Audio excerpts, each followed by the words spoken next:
harus punya sifat itu tentunya lalu malas hati telah datang. Tapi bila mana itu terjadi Bapak Ibu sekalian, berarti kita ini masih manusia, belum malaikat. Maksud saya Bapak Ibu sekalian, marilah kita saling memaafkan, kita saling mendoakan. Seberapa besar salah kita dan seberapa besar dosa kita, kita harus saling memaafkan dan saling mendoakan, karena kita adalah manusia.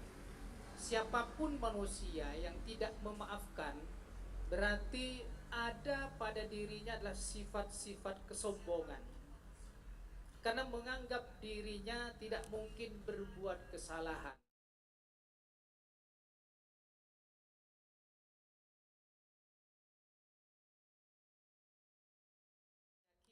Kita, sebesar apapun orang mendolimi kita dan sebesar apapun orang mencaci maki kita, maka kita harus senantiasa memaafkannya. Berarti kalau memaafkan orang yang telah melakukan kesalahan atau mendolimi kita, sesungguhnya hati kita ini sudah termasuk mutwahnya yang soluhan. Hatinya adalah hati yang baik, hatinya adalah hati yang bersih. Tetapi ketika kita tidak mampu memaafkan orang yang sudah meminta maaf kepada kita semua, sebesar apapun kesalahan, kedoliman yang dilakukan kepada kita, maka sesungguhnya mutwahnya masih fasad dan hatinya itu masih belum bersih atau rusak. Pilihan kita, apakah kita ini akan membentuk mutwah kita yang soluhat atau membiarkan mutwah kita ini fasadat. Ini pilihan Bapak Ibu sekalian. Tentunya kita ingin memilih yang baik, karena kebaikan itu akan mendatangkan kemanfaatan kepada kita. Tetapi ketidakbaikan itu akan mendatangkan tentunya juga ketidakbaikan kepada kita. Apa yang kita lakukan maka akan kembali kepada kita. Kalau kita melakukan kebaikan, Pak, insya Allah kebaikan yang akan kita peroleh. Tetapi sebaliknya, ketika kita melakukan ketidakbaikan atau keburukan, maka Pak, insya Allah keburukan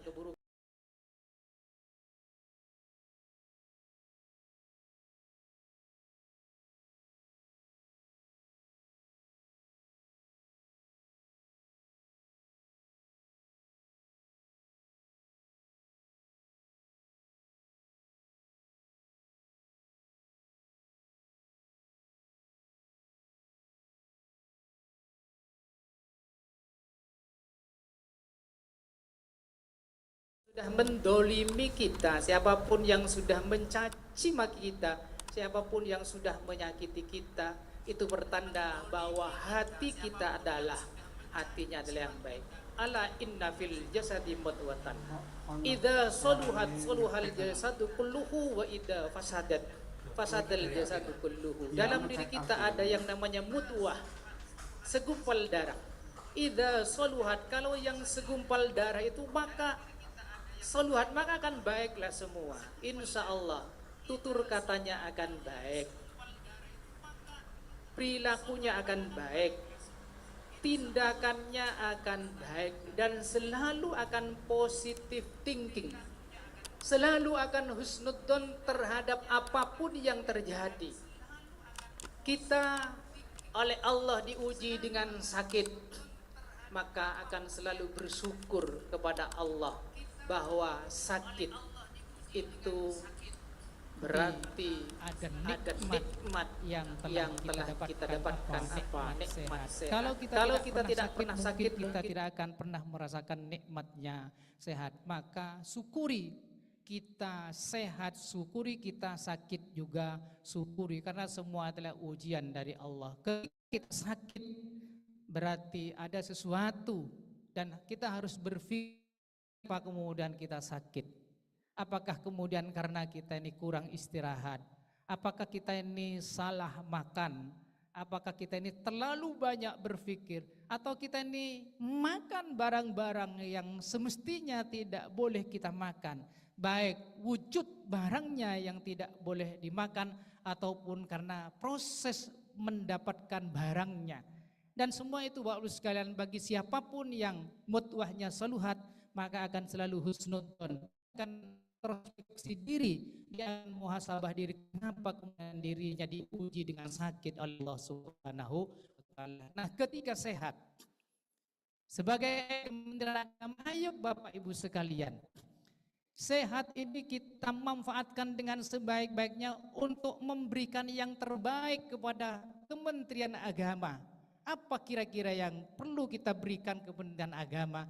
Memberikan pelayanan yang terbaik kepada umat, karena kita ini semua adalah Sayyidul Qaum. Siapa Sayyidul Qaum? Sayyidul Qaum itu khadimuhum. Siapa khadimuhum? Pelayan Bapak Ibu sekalian. Yang namanya pelayan tentunya tugas utamanya adalah melayani siapapun yang membutuhkan kita, tenaga dan pikiran kita, maka harus kita lakukan karena kita adalah Sayyidul Qaum, kita adalah khadimuhum. Maka tentunya orang-orang yang mutwahnya soluhat maka akan mengerahkan seluruh kemampuan yang dimilikinya. Kata kiai saya, yang namanya ikhlas, bila kita mempunyai kemampuan mengangkat 10 bata, maka angkatlah 10 bata. Tetapi kalau mengangkat 5 bata itu pertanda bahwa kita ini adalah tidak ikhlas. Kalau tidak ikhlas, tidak cocok menjadi Sayyidul Qaum, tidak cocok menjadi khadimuhum. Maka karena kita ini adalah warga Kementerian Agama, jadilah Sayyidul Qaum, khadimuhum, dengan tulus dan ikhlas melakukannya. Maka kalau kita punya kemampuan 100 kemampuan, maka keluarkanlah seluruh kemampuan itu, berarti kita ini adalah ikhlas. Kadang dalam pikiran kita ketika ada teman kita bekerja sungguh-sungguh tidak pulang-pulang misalnya dari kantor, dirasain ngapain tidak pulang-pulang dari kantor, toh bayarannya sama, apa yang ingin sambian raih. Kadang muncul godaan-godaan seperti itu. Nah, bagi yang mutwahnya solihat, maka dia akan tidak pernah terganggu dengan ucapan-ucapan, dengan godaan-godaan itu. Dia akan berprinsip anjing menggonggong kafilah tetap berlalu. Itulah namanya Sayyidul Qaum yang khadimuhum, yang mutwahnya soluhat. Tapi kalau kemudian terpengaruh dengan godaan-godaan itu, kemudian pekerjaannya bahkan belum tuntas ditinggalkan karena diajak oleh temannya yang lain, berarti mutwahnya tidak soluhat. Kalau mutwahnya tidak soluhat, berarti mutwahnya fasadat. Kalau fasadat berarti tidak pantas dan tidak layak menjadi khadimuhum, khadimul ummah. Nah, ini tentunya Bapak Ibu sekalian, Kementerian Agama adalah Kementerian Agama. Tentunya dari semua aspek harus mampu memberi contoh kepada siapapun. Persoalan disiplin kita sudah diajari dalam ajaran Islam. Bagaimana kemudian kita harus tepat beribadah, baik yang Islam maupun yang lainnya. Ketika adzan sudah dikumandangkan, maka tinggalkanlah semua yang urusan dengan dunia. Waktunya kita adalah mendisiplinkan diri sebagai Sayyidul Qaum yang cerminan dari mutwahnya yang suluhat, maka semua akan ditinggalkan dan menuju tempat ibadah. Ini tanda-tanda atau ciri-ciri orang yang ikhlas, tanda-tanda ciri orang yang khadimul ummah. Ini adalah ciri-ciri atau tanda-tanda yang mutwahnya suluhat. Tapi ketika sudah waktunya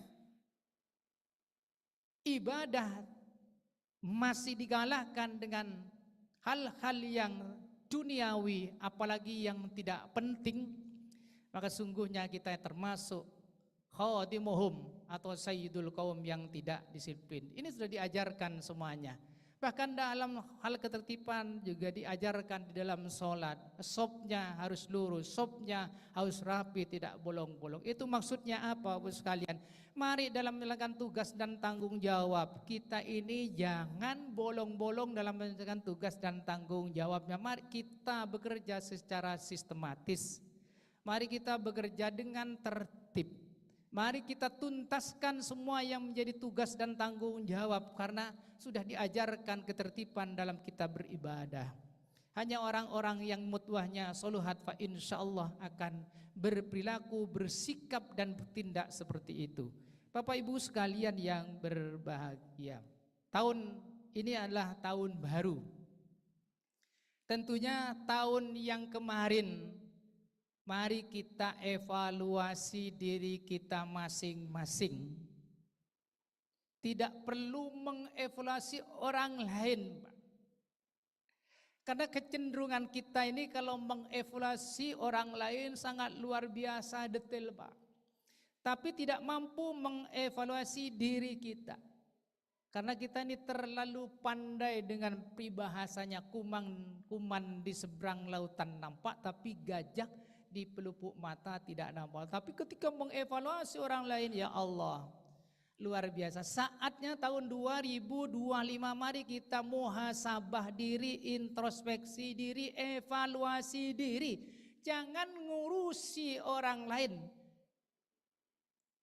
Orang-orang yang beruntung itu apa, Bapak Ibu sekalian? Saya sering mengatakan, siapa orang-orang yang beruntung? Orang-orang yang beruntung itu adalah yad'una ilal khair, menyerukan kepada dirinya sendiri untuk berbuat kebaikan. Maka mengevaluasi dirinya itu berarti dia berbuat kebaikan kepada dirinya. Kalau setiap individu sudah mampu mengevaluasi diri, maka tentunya semuanya akan baik. Tapi satu hanya mampu mengevaluasi orang lain tapi tidak mampu mengevaluasi dirinya. Nah, biasanya orang-orang yang tidak punya pekerjaan itu adalah pekerjaannya mengevaluasi orang lain. Oh, kalau si itu begini dan sebagainya, tapi tidak pernah kemudian mengevaluasi dirinya. Oleh karena itu, ayo Bapak sekalian, Bapak Ibu, ini sudah tahun baru, tahun 2025, maka tahun 2024 kita jadikan pelajaran bagi kita semuanya untuk muhasabah diri. Yang tahun 2024 yang biasa datang terlambat, 2025 insya Allah tidak terlambat. Yang tahun 2024 jarang masuk, insya Allah 2025 rajin masuk. Karena kalau tahun kemarin sama, tahun hari ini sama dengan kemarin adalah kerugian. Tapi kalau tahun ini lebih buruk dari tahun kemarin, itu adalah malapetaka. Berarti kita tidak mampu muhasabah diri. Tidak mampu muhasabah diri, maka otomatis tidak mampu merubah diri sendiri. Kalau sudah tidak mampu merubah diri sendiri, ini pertanda bahwa kita ini adalah kerugian yang luar biasa. Yang biasanya rajin karena takut sama pimpinan, tahun kemarin insya Allah tahun sekarang bukan takut sama pimpinan tapi takut kepada Allah Subhanahu wa ta'ala. Karena diabsen oleh Pak Kabak misalnya, siapa yang tidak hadir di apel misalnya. Berubahlah karena merasa bersalah, berubahlah karena kesadaran, bukan karena takut sama siapapun. Dan kita tidak boleh takut kepada siapapun, tapi takutlah kepada Allah. Tetapi kita ini harus menghormati dan menghargai siapapun. Ini konsep hidup yang harus dibangun oleh kita. Itu tanda-tanda bahwa mutwahnya adalah soluhat. Tetapi kalau kita hadir tepat waktu, disiplin karena takut sama pimpinan, ya kembali lagi kita ini berarti bisa jadi sudah termasuk kategori orang yang musyrik gitu Pak, mensekutukan Allah. Karena takutnya itu mestinya bukan kepada selain Allah, tapi takutnya hanya kepada Allah. Maka kalau kemudian takut kepada selain Allah, apalagi takut sama finjir misalnya Pak. Wah, ini kalau saya lambat finjirnya nanti terekam, nanti tukinnya dikurangi. Nah, ini sudah tidak Allahu somad itu Pak. Allah bukan tempat bergantung apa berarti finjir somad itu atau tukin somad. Maka apapun yang kita lakukan, apapun yang menggerakkan kita itu bukan karena selain Allah, tapi gerakkanlah karena Allah. Nah kalau sudah semua karena Allah, fa insya Allah, Allah akan membimbingnya, Allah akan menuntunnya, Allah akan memudahkannya, Allah akan melancarkannya, dan fa insya Allah akan dihindari dari hal-hal yang dapat mencelakai kita. Tetapi kalau tidak karena Allah, jangan berharap pertolongan Allah, maka Allah akan meninggalkan kita. Bayangkan kalau Allah sudah meninggalkan kita, yang menciptakan kita, yang memberikan segalanya kepada kita, yang mencukupi kita semuanya. Kalau sudah Allah meninggalkan kita, apa yang akan terjadi? Oleh karena itu, ayo Bapak Ibu sekalian, momentum tahun baru ini, mari kita mengevaluasi diri kita. Apa kira-kira yang perlu diperbaiki tahun 2020? Mari kita perbaiki. Apa yang perlu ditingkatkan tahun 2025? Mari kita tingkatkan. Fa insya Allah Bapak Ibu sekalian, kita akan selalu mendapatkan maunahnya Allah Subhanahu wa ta'ala. Bapak Ibu sekalian yang berbahagia, kurang 6 menit Pak. Ke depan kita ingin performankan will baik secara fisik, secara mental.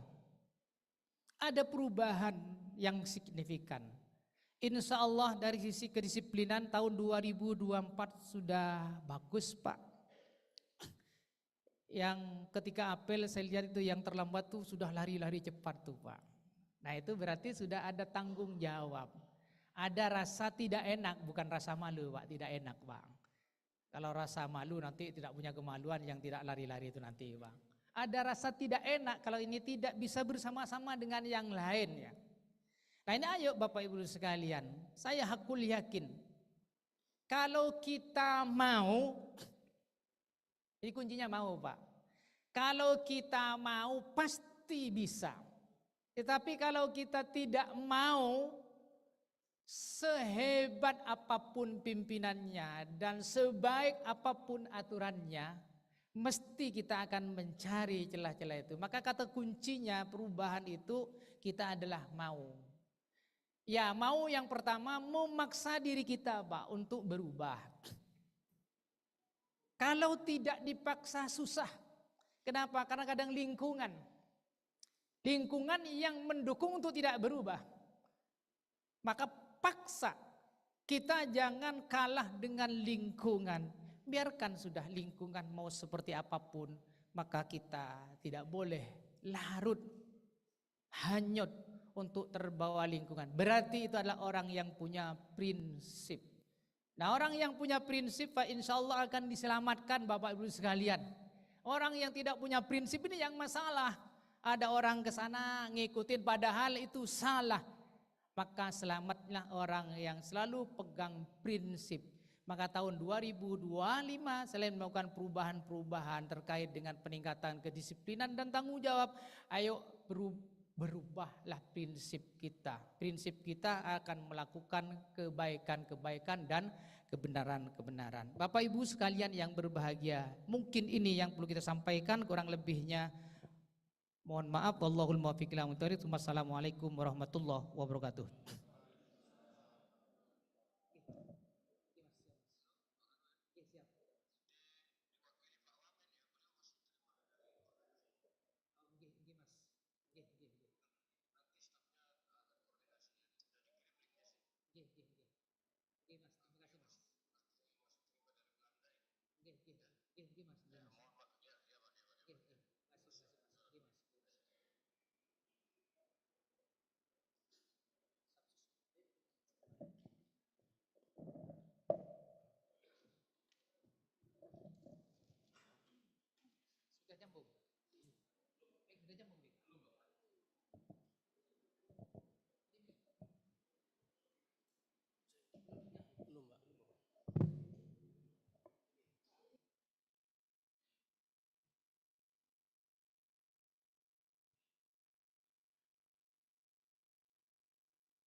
Terima kasih disampaikan atas sambutan dari Kepala Kantor Wilayah Kementerian Agama Provinsi Jawa Timur. Semoga kita semuanya, wajangan-wajangan beliau, semoga kita semuanya dapat melakukan dan di tahun 2025 ini bisa bertambah baik lagi untuk meningkatkan kinerja kita. Tadi yang absen-absen, nah itu ya. Semoga menjadi lebih baik, intinya seperti itu.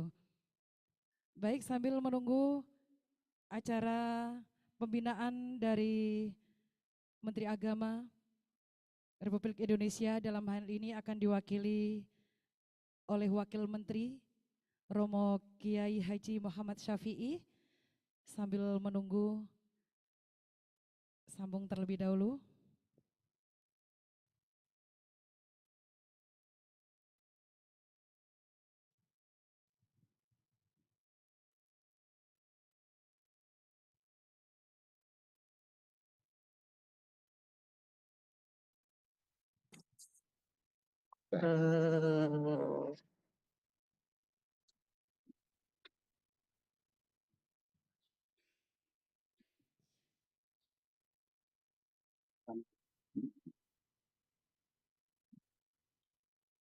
Assalamualaikum Bapak.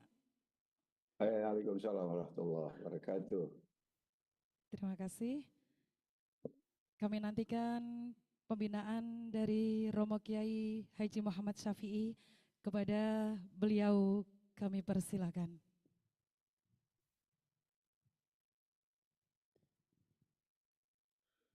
Bismillahirrahmanirrahim.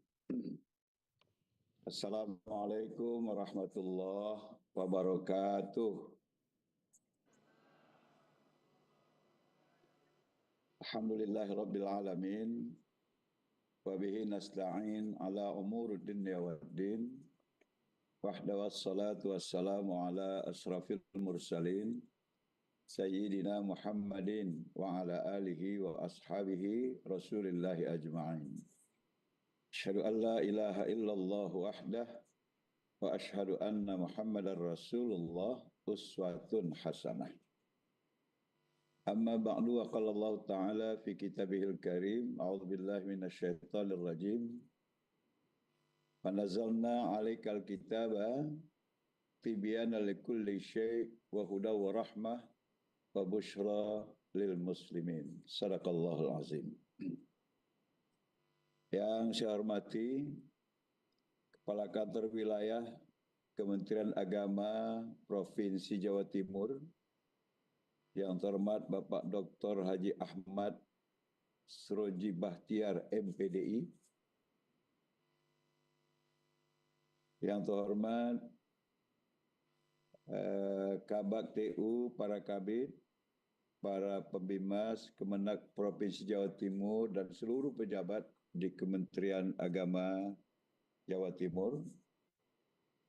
Yang saya hormati Kakan Kemenak Kabupaten Kota se-Provinsi Jawa Timur, Kepala KUA, Kepala Madrasah, dan seluruh ASN Kemenak se-Provinsi Jawa Timur, dan tentu saja para alim ulama, tokoh agama, para asatidzah rahimakumullah. Kita bersyukur hari ini bisa bersilaturahmi, selawat dan salam kepada Nabi Muhammad sallallahu alaihi wasallam. Bapak Ibu yang berbahagia, saya bersyukur dan berbahagia pada hari ini dapat hadir meskipun secara online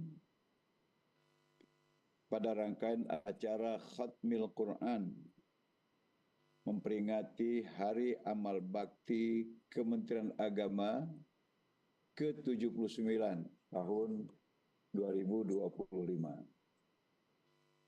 Saya juga mengapresiasi kegiatan yang dilaksanakan oleh Kantor Wilayah Kementerian Agama Provinsi Jawa Timur yang mengadakan acara membumikan Al-Quran melalui Khatmil Quran serentak di 1171 titik di Satker yang ada di wilayah kantor wilayah Kementerian Agama Provinsi Jawa Timur yang berpusat di Aula Al-Ikhlas 2, kantor wilayah Kementerian Agama Provinsi Jawa Timur. Dan saya bergembira kegiatan ini yang utama adalah khatmil Quran yang sangat mulia dan sangat dianjurkan bagi kita selaku umat Islam, di mana Al-Quran merupakan petunjuk bagi mereka yang bertakwa. Selain sebagai amal soleh, kita tahu membaca dan mempelajari Al-Quran juga merupakan bagian dari proses tarbiyah dalam rangka memahami isi kandungan Al-Quran dengan baik. Karena itu kebiasaan membaca, menghafal, memahami Al-Quran pada gilirannya akan melahirkan kecintaan terhadap Al-Quran. Kecintaan terhadap Al-Quran ini pada gilirannya akan melahirkan motivasi untuk mengaktualisasikan ajaran-ajarannya dalam seluruh aspek kehidupan. Dengan membiasakan diri pada ritual membaca, menghafal, dan mempelajari Al-Quran, kita harapkan ini menjadi modal sosial untuk mencetak generasi bangsa ya, dan juga sikap integritas dari seluruh insan Kementerian Agama yang memiliki keutamaan dengan bekal Al-Quran, yakni akhlak yang mulia. Kita tahu bahwa akhlak memang sangat dibutuhkan karena ilmu tanpa akhlak itu mungkin tidak bermanfaat. Bapak Ibu sekalian,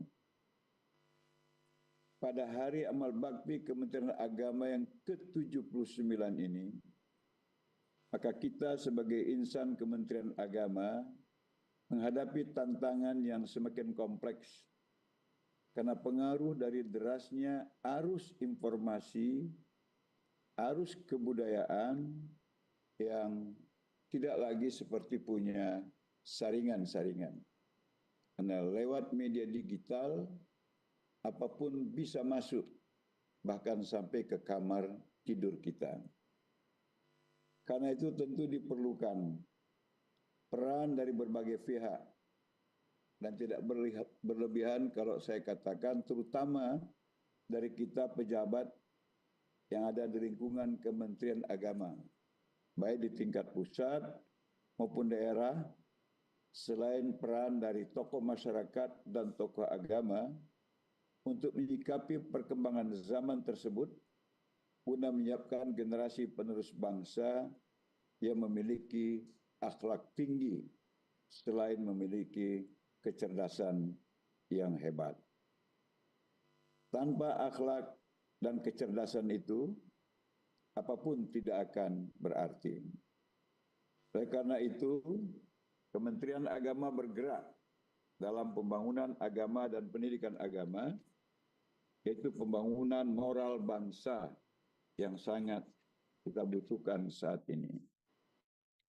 Tentu saja, dengan menyaksikan sukses story kegiatan hari ini, kami dari Kementerian Agama boleh ya memiliki harapan ke depan agar Kanwil Kementerian Agama Jawa Timur terus bisa menggagas berbagai program yang bukan hanya dapat meningkatkan kualitas keagamaan dan pendidikan keagamaan masyarakat, tetapi juga berkontribusi besar terhadap tercapainya tujuan pemerintah Republik Indonesia, terutama dalam menciptakan lingkungan yang kondusif,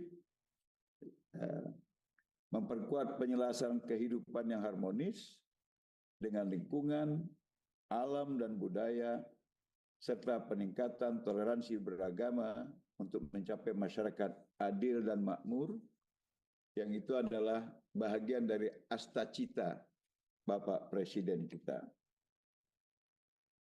Kementerian Agama sebenarnya telah merancang program yang selaras dengan asta cita itu, yaitu meningkatkan layanan keagamaan yang merata, berkualitas, adil, dan inklusif. Bapak Ibu yang saya hormati,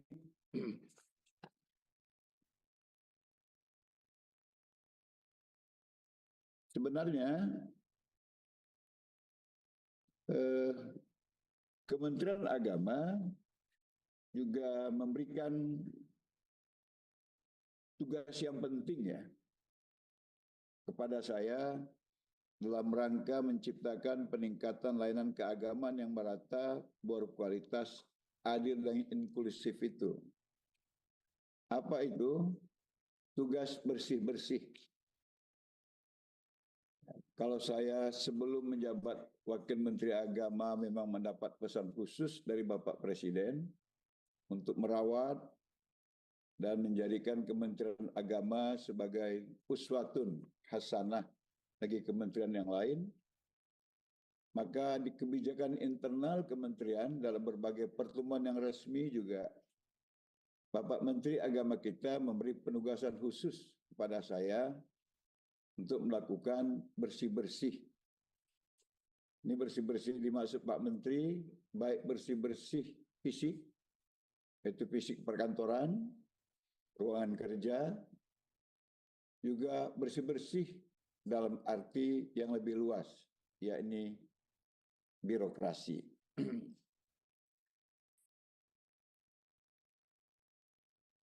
Tugas ini bagi saya sangat berat. Karena untuk melakukan tugas bersih-bersih itu kan saya berhadapan dengan saudara-saudara sendiri. Padahal saya berkeyakinan kita yang bertugas di Kementerian Agama ini sesuai dengan tagline kita ikhlas beramal, itu pasti secara maksimal menggunakan kemampuan baik tenaga dan pikiran serta daya juang bagaimana memberikan pelayanan terbaik kepada masyarakat dalam kehidupan keberagamaan. Tetapi tentu saja tugas ini kemudian menjadi sesuatu yang spesifik bagi saya untuk hanya dalam tanda petik membuktikan bahwa tagline itu sebenarnya memang sudah berjalan di Kementerian Agama, yakni ikhlas beramal. Karena itu, sebagai contoh, saya sudah memulai dengan statement bahwa untuk pejabat-pejabat yang hari ini masih dijabat oleh pejabat yang lain, dalam arti PLT, ini harus segera dituntaskan. Tapi dengan pendekatan yang objektif, berdasarkan pada kompetensi, profesionalitas, dan integritas. Jadi tidak boleh dengan pendekatan-pendekatan yang lain. Apakah karena pendekatan dalam tanda kutip kedekatan, pendekatan dalam tanda kutip ada imbalan, atau kedekatan dalam tanda kutip karena kelompok tertentu. Saya bahkan memberi penekanan ketiga-tiganya penting, kompetensi, profesionalitas, dan integritas. Tapi titik tekan saya paling utama adalah integritas. Untuk mereka yang berintegritas, ya kalau kurang kompeten masih bisa diajari. Kalau kurang profesional mungkin bisa diberi guidance.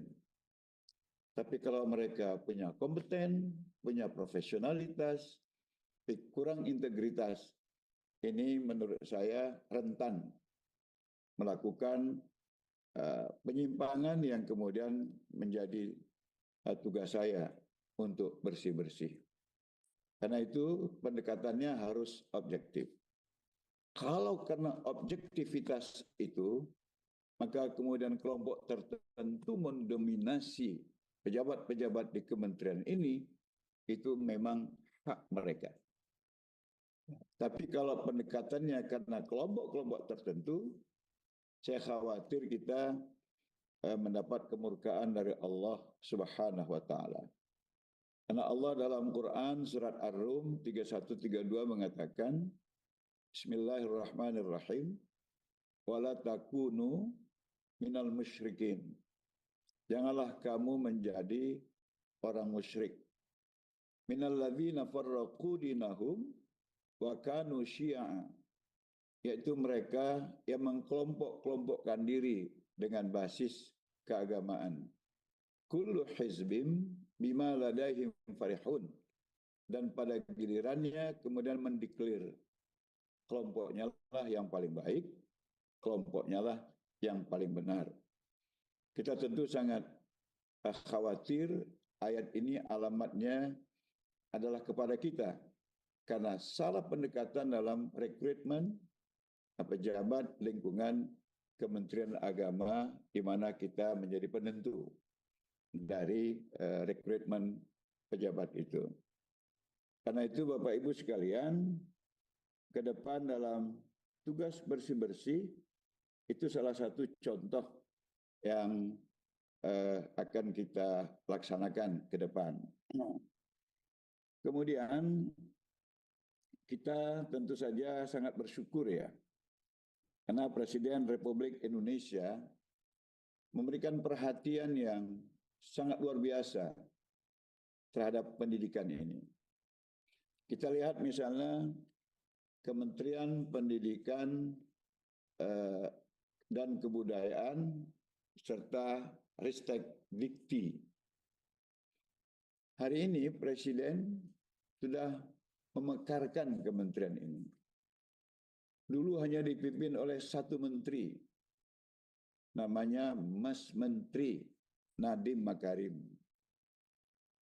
Hari ini Kementerian Mendikbud Ristek Dikti itu sudah menjadi 3 kementerian. Dan tentu saja tidak lagi dipimpin hanya oleh satu menteri. Menristek Dikti itu dipimpin oleh seorang profesor. Ya, dipimpin oleh seorang profesor. Dan 2 wakil menterinya, dua-dua profesor. Ada 3. Kemudian Menteri Dikdasmen, dasar dan menengah, dipimpin oleh menteri yang juga seorang profesor. 2 wakilnya, seorang profesor dan seorang lagi doktor. Sudah 6. Kemudian ada lagi Menteri Kebudayaan. Menterinya seorang doktor, Fadlizon, dengan wakil menterinya yang memang doktor di bidangnya, Giring Ganesha.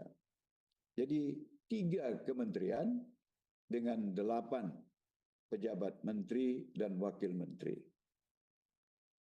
Karena itu saya sudah berdiskusi dengan Sekjen, sudah berdiskusi dengan Dirjen, Pendis, dan direktur-direktur di lingkungan pendidikan agar membuat kajian.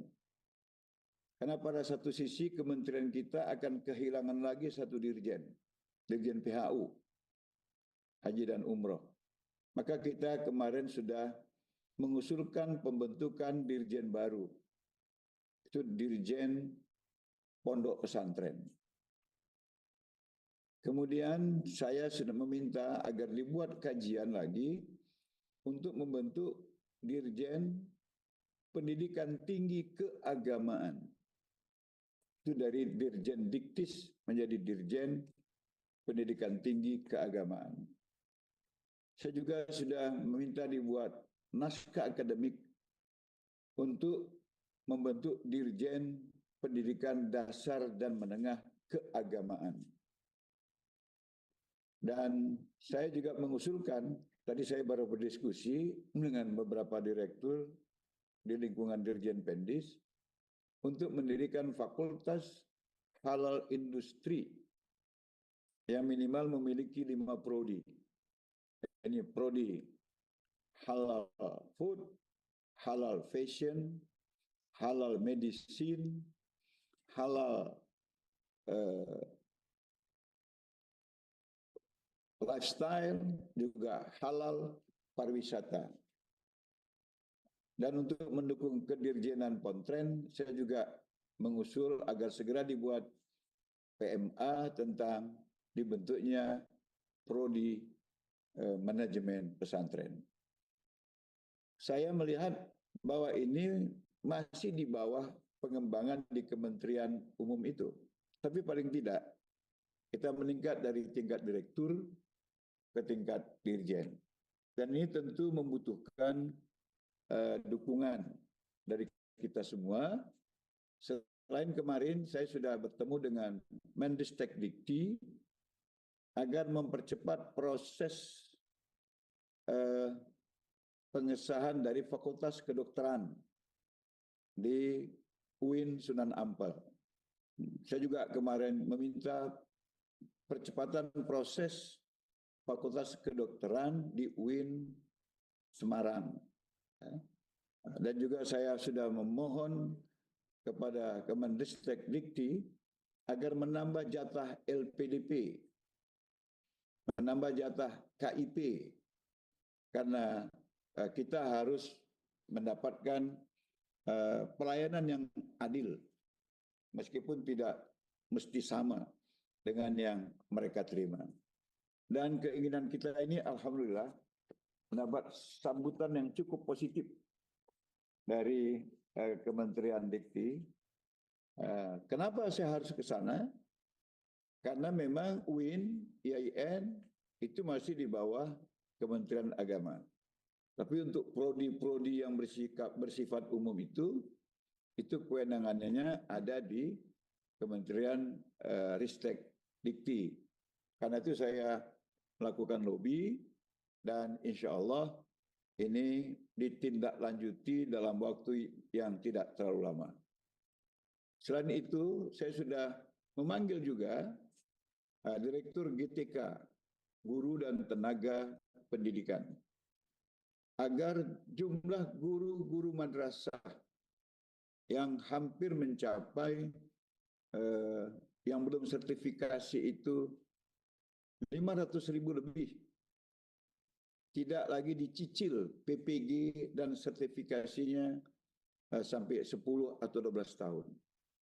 Tadi saya sudah memfinalisasi skema agar guru-guru di lingkungan madrasah di bawah lingkungan Kementerian Agama harus sudah sertifikasi dan prosesnya paling lama 2 tahun. Jadi 2027 saya ingin memastikan semua guru yang bertugas di madrasah yang ada di Kementerian Agama sudah mendapat sertifikasi dengan gaji minimal 2 juta rupiah.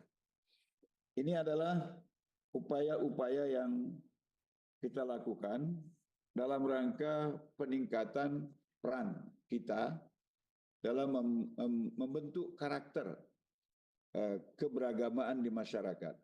Karena bagaimana mungkin kita melakukan percepatan pembentukan karakter keberagamaan di tengah derasnya arus informasi dan budaya yang masuk ke negara kita, padahal tenaga pendidiknya tidak sejahtera.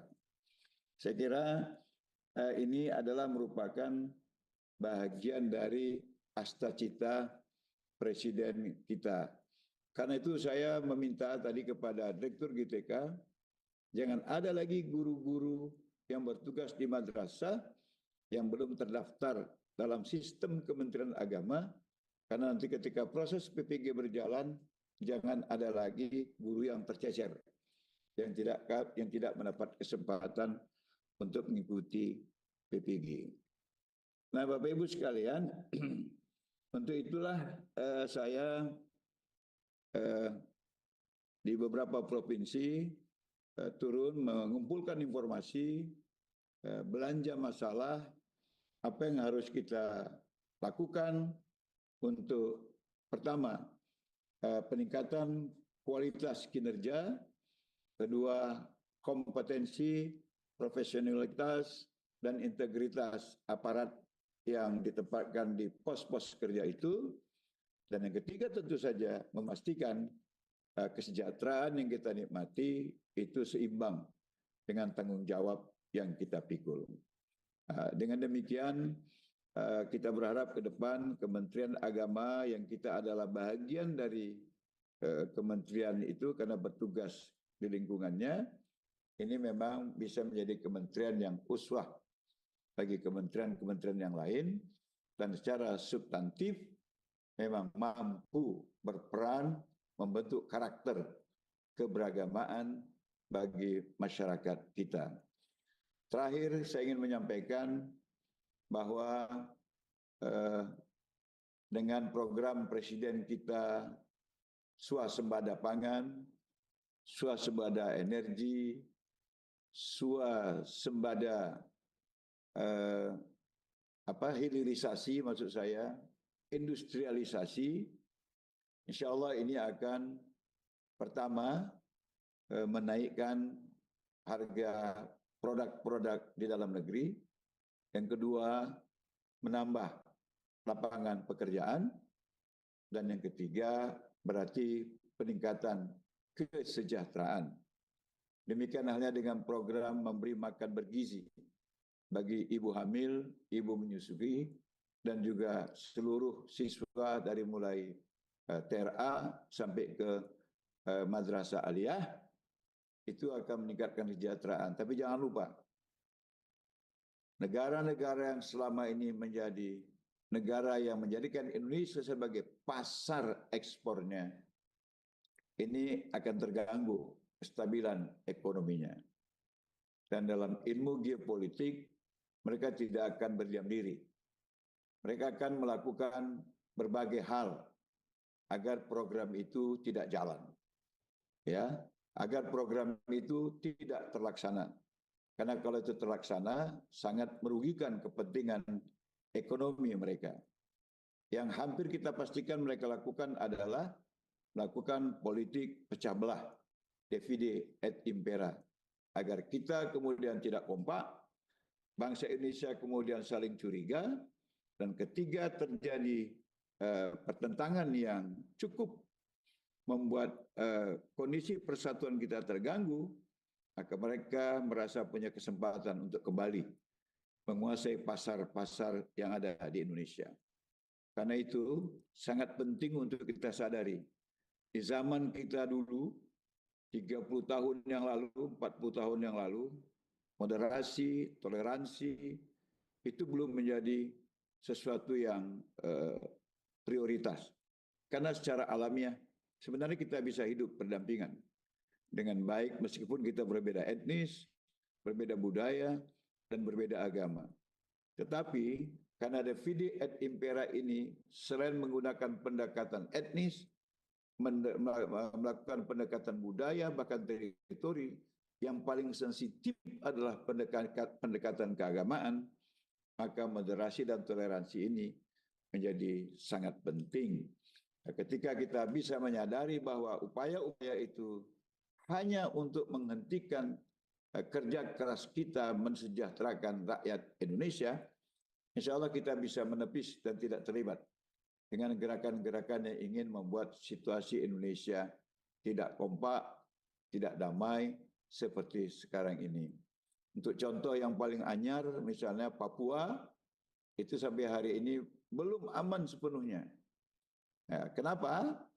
Pak Prabowo mengatakan karena di sana sumber energinya luar biasa. Sebagai contoh, yang diusahakan Freeport untuk tambang emas itu baru satu gunung. Dulu 8.000 meter ke atas isinya emas semua. Sekarang sudah dikorek 8.000 meter ke bawah isinya emas semua. Padahal masih ada 5 gunung lagi di Papua yang isinya sama dengan yang diusahakan Freeport yang belum habis-habis setelah sekian puluh tahun sampai sekarang. Karena itu Papua terus dilanda berbagai persoalan. Ada OPM, ada gerakan separatis, ada gerakan teroris, dan lain sebagainya. Kita tidak ingin itu terjadi di wilayah-wilayah yang lain. Karena itu, mari kita rapatkan barisan, kita rangkul. Satu musuh, kata Presiden, itu cukup banyak. Sementara 1.000 sahabat, itu masih kurang. Insya Allah dengan bahasa-bahasa agama, kita bisa merekatkan persatuan dalam perbedaan yang memang kita miliki. Semoga Allah menolong kita. Selamat Pak Kakanwil dan seluruh jajaran. Apa yang kita lakukan di Jawa Timur adalah amal soleh yang luar biasa. Semoga mengundang berkah dari Allah Subhanahu wa taala sehingga kehidupan kita di Indonesia, wabil khusus di Jawa Timur akan dapat lebih baik, lebih kompak dan lebih sejahtera. Terima kasih. Assalamualaikum warahmatullahi wabarakatuh.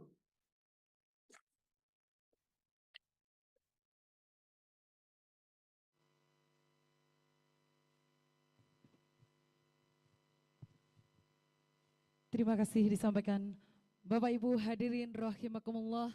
Demikianlah serangkaian acara Khatmil Quran dan Munajat Doa Kantor Wilayah Kementerian Agama Provinsi Jawa Timur. Saya Alfi Durlaili selaku pembawa acara pada siang hari ini. Saya akan berpantun, saya minta kata cakepnya ya. Satu pantun dari saya. Jika berjumpa, sapalah teman. Ucapkan salam secara sopan. Al-Quran jadi sebuah pedoman untuk tuntunan dalam kehidupan. Akhirul kalam, wallahul muwafiq ila aqwamit thoriq. Wassalamualaikum warahmatullahi wabarakatuh.